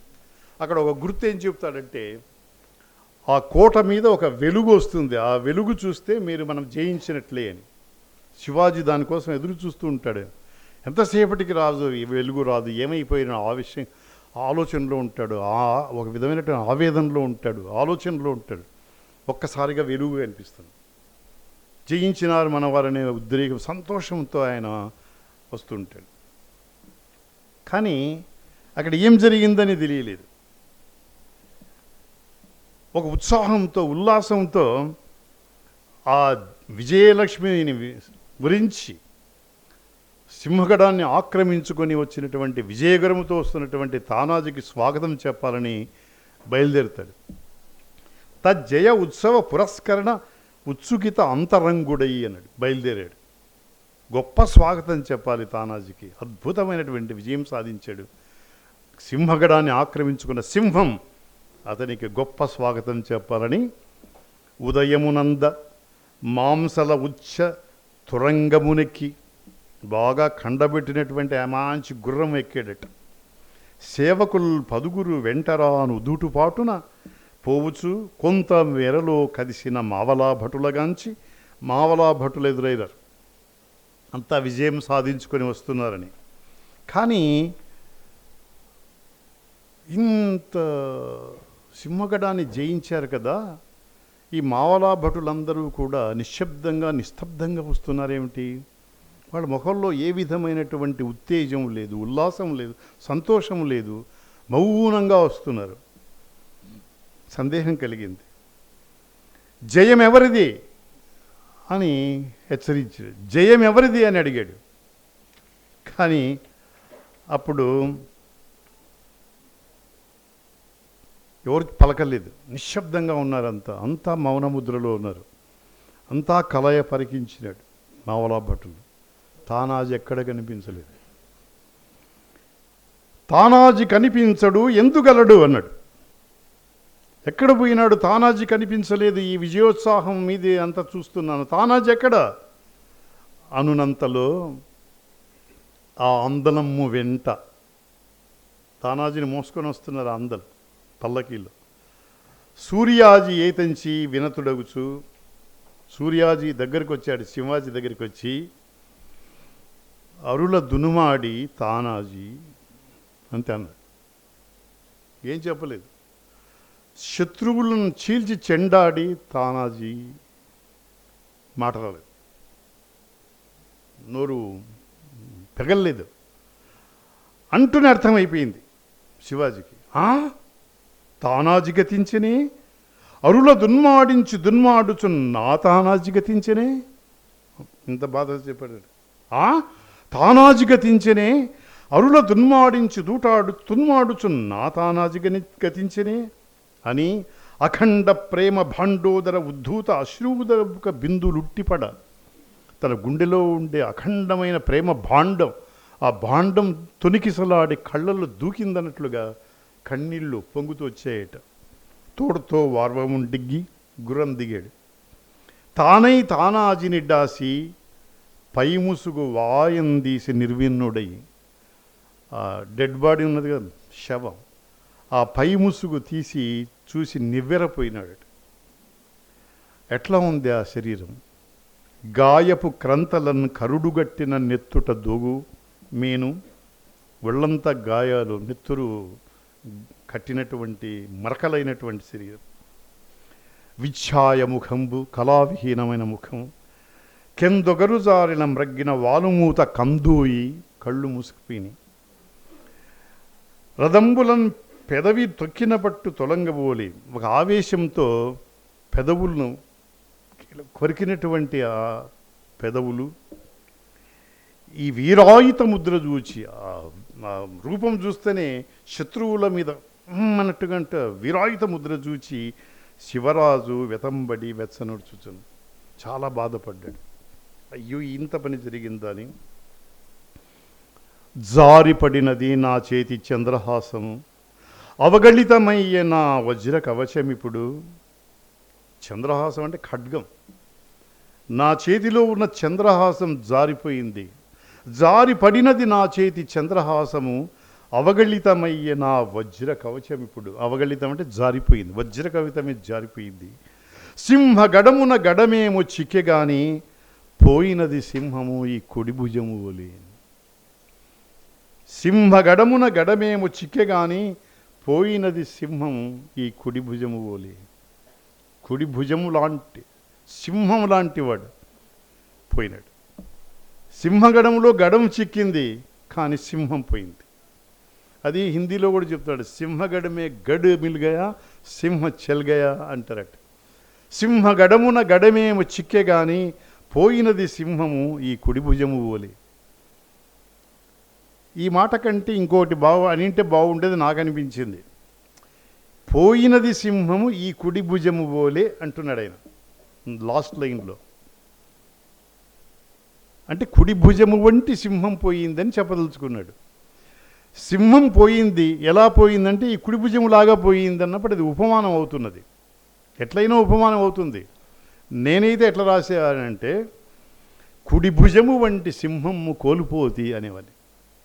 కుడి భుజము లాంటి సింహాన్ని నేను కోల్పోయినాను అని. గణం కుదురుతుంది, ఎతిప్రాసలు కుదురుతాయి. ఎందుకు ఆయనకు ఆ సమయంలో పోయినది సింహము అంటే ఆ సింహగడమే గడు చెలగాయ, సింహ గడు మిలుగాయ, సింహ చెలగాయ అని చెప్పదలుచుకున్నాడు. కాబట్టి పోయినది సింహం ఈ కుడి భుజము ఓలే. అనేడు పలుకులు పెదవిపై తొలకుచుండా, దానజీ వీర శయనముద్ర విలీన ధన్యతాచ్యుతి అరయు నేత్రములకు. ఇలా అన్నాడు. కన్నీళ్లు పొంగుతూ ఉన్నాయి. అంతటి ధీరమూర్తి విటులై కనుమూసితివయ్యా, అంత గొప్ప వీరాది వీరుడవే, శూర అగ్రేసురుడవే, ఇట్లాగా కన్ను మూసినవయ్యా నీవు. అంతటి ధీరమూర్తి ఇటులై కనుమూసితివయ్యా తానజీ, ఎంతలు చేసి దైవం ఎలయించి నన్ను మృంగ దైవం నిన్ను మింగేసిందా? నీవు నాకింతటిలోనే దూరమగుట ఏ నెరుగను కదా, పరువు దించి నిశ్చింతుడవైన ఇట్లు వికసించితివో, ఇక నాకు పలకవో, నాకు ఇంకా పలకవు కదా నువ్వు అని చాలా మాటలు చెప్తాడు. సంక్షిప్తంగా 2 పద్యాలు చెప్తారు. నాకై లోకము మేలుకై కడగి తానా త్యాగివై యోగివై, నా కర్తవ్యు లీవ తీర్చి జయమున్ నాకిచ్చి, ఉన్నట్టులే నాకశ్రీ గైకొంటివి. ఈ తపము అఖండ త్యాగము ఏముందు అవుగా కన్నా, నన్ను బాసి ఒంటి విడిపోగా నీకు కాలాడనే. ఎట్లా వదిలిపోయావయ్యా నన్ను? నీ కాళ్ళు ఎట్లా వచ్చాయి?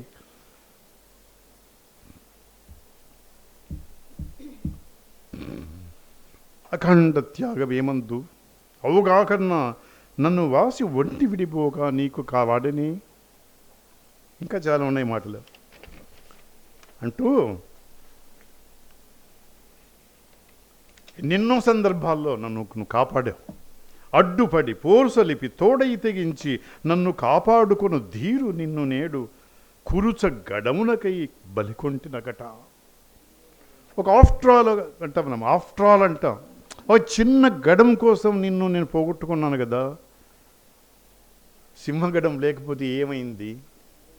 నిన్ను నేను బలిపెట్టాను ఆ సింహగడం కోసం అని ఇక్కడ ఆయన గొప్ప మాట అంటాడు. గడము తానాజీ బొగ్గుకై కల్పతరు. నేను చేసిన పనేమిటి ఇప్పుడు?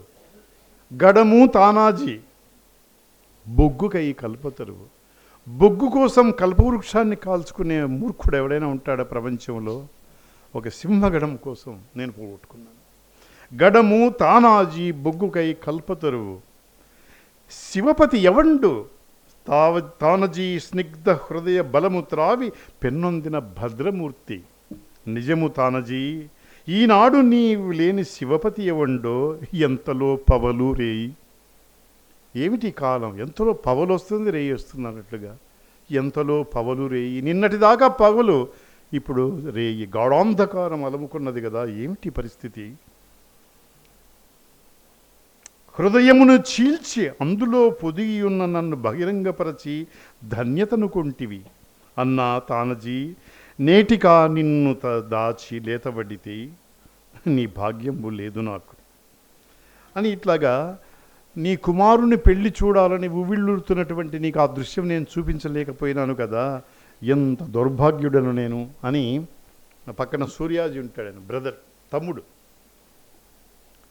అన్నా, అన్ననుగాచి నీవైన తోడై ఉండలేకపోయితివే. ఏం చేస్తున్నావయ్యా నువ్వు? మీ అన్న ఇంత దారుణమైనటువంటి హత్యకు గురవుతుంటే నువ్వు ఎందుకు కాపాడలేకపోయినావు? అన్నా, అన్ననుగాచి నీవైన తోడై ఉండలేకవైతివే. కన్నులు విచ్చిన కాలరుద్రు పొదువంగా నేర్చిరే వైరులు. కన్నులు విచ్చిన కాలరుద్రుడు లాంటి తానాజిని శత్రువులు చంపేశారా? కన్నులు విచ్చిన కాలరుద్రు పొదువంగా నేర్చిరే వైరులు. ఆపన్నుండై నేను జీరెనో. ఆపదలో చిక్కుకొని వాళ్ళ చంపే సమయంలో నిన్ను రమ్మని పిలిచాడో, నన్ను తలంపంబోడో, ఆ సమయంలో నన్నన్న తలుచుకున్నాడా? అట్లే ఎలగున్ మిన్నుల్ కూలిననైన తా నరులనేమీ సాయం అర్థించునే. మిన్ను విరిగి నేల పడినా సరే ఆ మహావీరుడు ఇతరుల సాయం అడిగేవాడు కాదు. అంత విరాధి వీరుడు. అలాంటి వాడు పోయినాడు. ఇట్లాగా బాధపడి ఆయనకు చేయవలసిన అంత్యక్రియలు అవన్నీ చేస్తారు. ఇక్కడ ఈ ఘట్టంలో చదువుతున్న ఎవరికైనా సరే కళ్ళల్లో నీళ్లు రాకుండా పో. అంత ఉద్రేకంతో, అంత ఉద్వేగంతో శివాజీ హృదయాన్ని అంత గొప్పగా ఆవిష్కరించినాడు.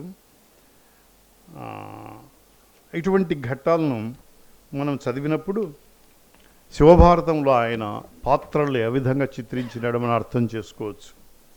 ఇప్పుడు 8 అయింది, ఇంకొక 5 నిమిషాలు ఉంది. దానికి ఏం చెప్పాలంటే,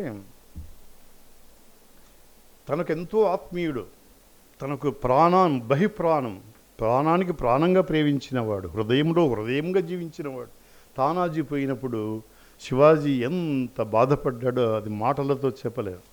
చదువుతున్నప్పుడు నాకే ఉద్వేగం ఎక్కువ వచ్చి కన్నీళ్ళు పొంగేటట్లుగా ఉందన్నమాట. ఇటువంటి సన్నివేశం అది శివాజీ చరిత్రలో. తానాజీ ఘట్టంలో ఆయన పరవశించిపోయి, ఆయన లీనమైపోయి గడియారం వెంకటశేష శాస్త్రి గారు ఆ ఘట్టాన్ని రాశారు.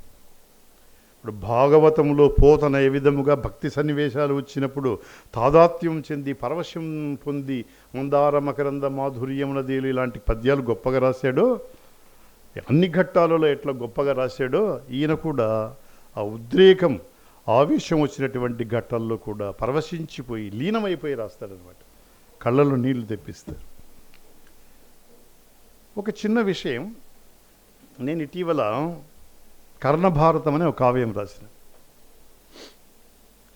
మహాకవి తిక్కన భారతంలో తనకు ఆత్మీయుడైనటువంటి గొప్ప వీరుడు, తన కోసం ప్రాణాలు అర్పించినటువంటి మిత్రుడు కర్ణుడు చనిపోయినప్పుడు దుర్యోధనుడు ఏ విధంగా బాధపడతాడనే దాని గురించి ఒక్క పద్యం కూడా రాయలేదు.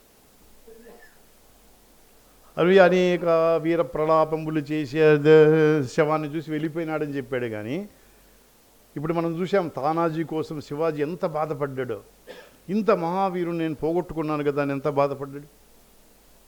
ఆఫ్టర్ ఆల్ ఒక సింహగడం కోసం పోగొట్టుకున్నాను.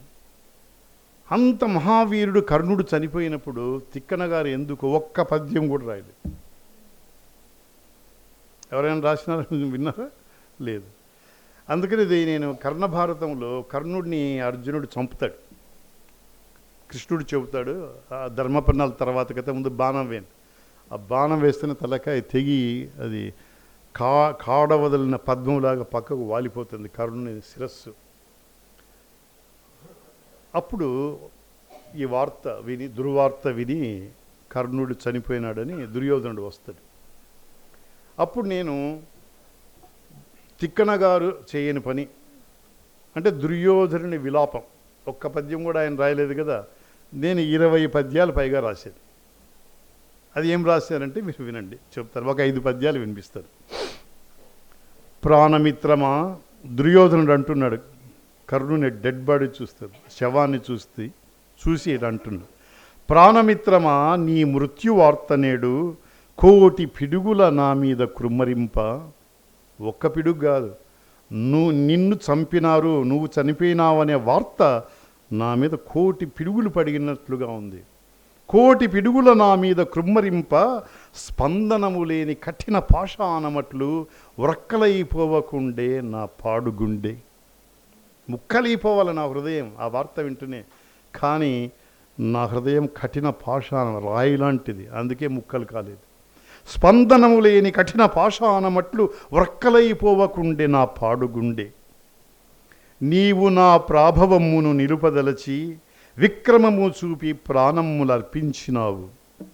పాలతీపిని పెంచంగ పంచదార స్వీయ రూపము త్యాగము చేసినట్లు. పంచదార పాలు పంచదార 2 ఫ్రెండ్స్. తన మిత్రుడైన పాలకు తీయదనం పెంచాలని పంచదార తన రూపాన్ని కోల్పోతుంది. పాల తీపిని పెంచంగ పంచదార స్వీయ రూపము త్యాగము చేసినట్లు నీవు నీ ప్రాణాలు త్యాగం చేసినావు. నాకు ఎంత బాధగా ఉందంటే నీవులో అంటే రక్త కణముల గరళము ప్రాకినట్లు, నా రక్త కణాల్లో విషం ప్రాకినట్లుగా, రక్త కణముల గరళము ప్రాకినట్లు, విచ్చు కత్తుల కండల గుచ్చినట్లు, ఒక కత్తి కాదు ఎన్నో విచ్చు కత్తుల కండల గుచ్చినట్లు, 2 చేతుల గుండెను పిండినట్లు, ఎవరో నా గుండెను 2 చేతులు పట్టి గట్టిగా పిండినట్లుగా ఉంది. ఇంత వేదన నేనెట్లు సహింతునోయి, అంత బాధగా నువ్వు చచ్చిపోయి ఉంటే. శాశ్వతము గాని స్వల్ప రాజ్యము కొరకు, అక్కడ సింహగడం చిన్న గడెం కోసం పోగొట్టుకున్నాడు. శాశ్వతము గాని స్వల్ప రాజ్యము కొరకు గుణసముద్రుడవగవు నిన్ను కోల్పోతి. నీట మునిగెడు కుండను నిలుపదలచి, కుండ నీటిలో మునిగిపోతుంది, నీట మునిగెడు కుండను నిలుపదలిచి వ్రేలి స్వర్ణముద్రిక జార విడుచుకొంటి. ఆఫ్టర్ ఆల్ కుండ పోతుంది, కుండకు చేయి విడితే చేతికి ఉన్న బంగారు ఉంగరం జారిపోయినట్లుగా ఉంది. వ్రేలి స్వర్ణముద్రిక జార విడుచుకొంటి. నిన్ను చంపిన శత్రు దుర్నీతి దలచి, ఆ అర్జునుడు, ఆ పాండవులు, ఆ కృష్ణుడు వీళ్ళంతా కలిసి నిన్ను చంపారు.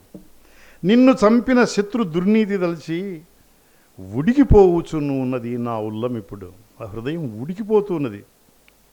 ఎంత బాధ ఉందంటే, మింటి కెగిసెడు నా గుండె మంటలార్ప. ఈ గుండెల్లో మంటలు ఆకాశానికి అంటుతుంది. మింటి కెగసెడు నా గుండె మంటలార్ప, సప్త సాగర జలములు చాలవేమో. 7 సముద్రాల నీళ్లు కూడా సరిపోతాయో లేదో ఈ మంటలు ఆర్పడానికి. అందుకేం చేస్తాను నేను, నీకు ఒక బహుమానం ఇస్తాను. ఏమిటా బహుమానం?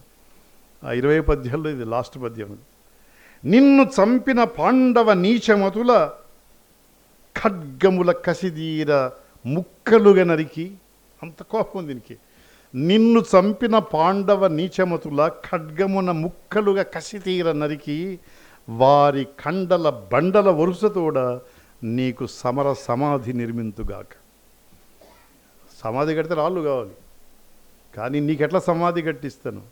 ఆ పాండవుల ముక్కలు చేసి కండలుగా నరికి ఆ కండల బండలతో నీకు సమర సమాధి కట్టిస్తాను అని ప్రతిజ్ఞ చేసి వెళ్ళిపోతుంది.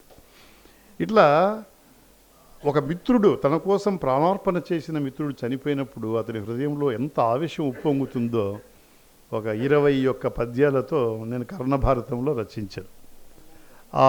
ఆ పద్యాలతో ఎండ్ అయిపోతుంది కావ్యం. కర్ణ జననం మొదలుకొని కర్ణ మరణం వరకు 1350 పద్యాలతో తేటగీతలో రచించిన ఆ కావ్యం. సరే, ఈ సందర్భంగా శివభారతంలో ఉన్న ఒక 3-4 ఘట్టాలను మీకు వినిపించి, రసవంతమైన ఘట్టాలు, హృదయాన్ని పిండేటటువంటి సన్నివేశాలు ఉన్నాయి. ఆ పద్యాల్లో ఉన్నటువంటి హృదయమైన భావాలను, రమణీయమైన శైలిని కూడా పరిచయం చేసి ఈరోజు మీ అందరికీ వినిపించాను. ఈ అవకాశం కల్పించినటువంటి వేద విజ్ఞాన వేదికకు అధ్యక్షుడైన జేకే రెడ్డి గారికి, మా మంచి ఆతిథ్యం ఇచ్చారు. మాకు ఒక సొంత సోదరుడులాగా, బంధువు కాని బంధువై, స్నేహ సింధువై మాకింత ఆదరంగా ఆతిథ్యం అందించారు. అట్లాగే అప్పుడప్పుడు ఫోన్లు చేసినా, నేను అప్పుడప్పుడు ఫోన్లు చేస్తుంటాను. ప్రోగ్రాం నాకు అభిమానం అన్నమాట వేద విజ్ఞాన వేదిక అంటే. ఎవరైనా ఉపన్యాసాలు ఇస్తే ఎలా జరిగింది అని వాళ్ళకు శుభాకాంక్షలు కూడా నేను పంపుతూ ఉంటాను. ఈ విధంగా చాలా అద్భుతంగా ఆంధ్రదేశంలోని కాదు, తెలుగు రాష్ట్రాల్లో ఏ సంస్థ నిర్వహించని రీతిలో అవిచ్ఛిన్నంగా, అనుస్యూతంగా ఈ కార్యక్రమాలు ఇట్లాగే నిర్వహిస్తున్నందుకు, కవుల అద్భుతమైనటువంటి సాహిత్య సంపదను మీకు అందిస్తున్నందుకు నేను హార్దిక అభినందనలు తెలియజేస్తూ నన్ను ఆహ్వానించి సన్మానించినందుకు వారికి కృతజ్ఞతాంజలి కూడా సమర్పిస్తున్నాను. నమస్తే.